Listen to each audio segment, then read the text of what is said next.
շնորհակալություն ու թեմի հարգելի հետևողներ կզրուցենք պատիվ ունեմ խմբակցության քարտուղար Տիգրան Աբրահամյանի հետ։ Պարոն Աբրահամյան, մի քիչ առաջ կանգնենք։ Պարոն Աբրահամյան, սպասել էր, որ 6 տարի 3 ամիս ժամկետով հատկապես այդ ժամկետով պետք է ազատազրկման դատապարտվի Դավիթ Համբարձումյանը եւ սակայն որ իշխանականները կապում են հենց նրա հետ, որ ամեն անգամ, երբ որ իրավական ինչ-ինչ հարցեր են լինում, այսպես քաղաքական փողի տակ են բերում այդ մարդուն, սա դրատակությունը։ Գիտեք, եւ սպասելի եւ սպասելի չէր։ Սպասելի չէր այն առումով, որովհետեւ իշխանական քարոզչության տարածած տեսանյութերում Դավիթ Համբարձումյանը չկար։ Այն մարդիկ, ովքեր ժամանակին ցուցմունք են տվել տվյալ գործով, դեռ 3-ը նախաքննության փուլում հրաժարվել էին ցուցմունքներից, 4-ը առերեսման ժամանակ էր հայտնի դարձել, որ նրա նկարագրած իրավիճակը առհասարակ տեղի չեն ունեցել։ Այսինքն փաստացի առանց ցուցմունքի մարդուն 6-3 տարի են տվել։ Ինչ էին տվել 6-3 տարի, որովհետև մինչև 6 տարի տալու պայմաններում համանadimam դուրս էր գալու եւ բնական էր որ այս պայմաններում առավելագույն պատիժը 7 էր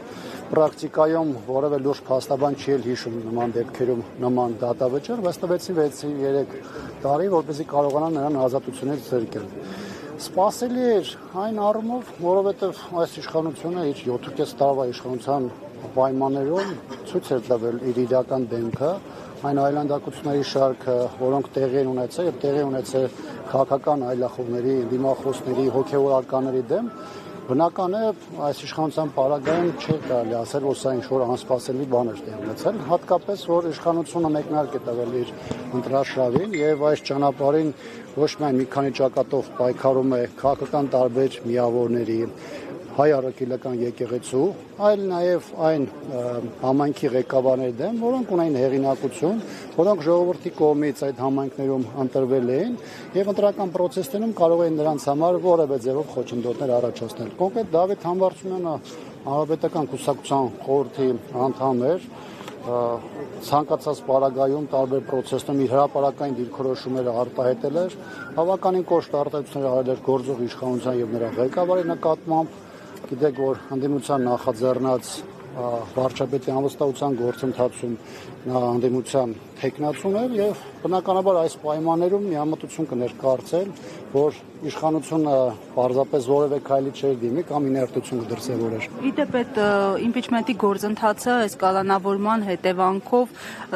արդյոք կանգնելու է թե ոչ, թեև նշում են մասնագիտական շրջանակները, որ իրավական առումով գործընթացը չի տուժելու։ Այդուհանդերձ հետագա անելիքները որոնք են, նոր թեկնածուի փնտրտուք թե օրինակ փողոցի գեներացում ինչի մասին չեք բացառել նաև դուք ձեր ուժը։ Իրավական առումով Դավիթ Համբարձումյանը շարունակում է մնալ խաղի մեջ։ Բնականաբար այս իրավիճակում իշխանությունը լրացուցիչ խոչընդոտներ ստեղծում է, փորձում է գործընթացը հնարավորինս հարվածների եւ թիրախավորման տակ պահել, բայց այսօր ստեղծված իրավիճակում հատկապես իշխանության նախաձեռնած այս հետապնդումների զանգվածային հետապնդումների պայմաններում կարծում եմ միջև ընտրական process-ները այս իշխանությանը պարզապես իշխանությունից զրկելը շատ ավելի ակտուալ է դարձել եւ նաեւ մարդկանց մեջ ամրապնդել է այն մոտեցումը, որ իշխանությունը միջև ընտրություններ փորձելու է խնդիրը լուծել, սահմանափակել բոլոր այն ուժերի հնարավորությունները կամ մասնակցությունը ընտրություններում ովքեր կարող են ինչ-որ ձևով մրցակցություն ստեղծել կամ 50+1-ի համար հնարավորություն ստեղծել եւ դաշտը անընդհատ մաքրվելու է։ Այս համատեքստում նաեւ ուզում եմ եւս մեկ անգամ նշել հայ առաքելական եկեղեցու նկատմամբ հարձակումները, որոնք աննախադեպ են եւ աննախադեպ են նաեւ հայաստանյան պայմաններում, բայց հայ-առաքելական եկեղեցին իշխանության համար դիտարկում է որպես երկրի հասարակության համերաշխությունը եւ կենսունակությունը ապահովող կարևոր ինստիտուտ եւ իշխանությունը նրան դիտարկում է նաեւ այս տեսանկյունից նաեւ մրցակից Նիկոլ Փաշինյանի համար չպետք է լինեն հեղինակություններ, դրանք կլինեն ինստիտուտների ձևով, կլինեն որպես գործիչներ հասարակական եւ քաղաքական եւ այս պայմաններում անընդհատ այս հարվածները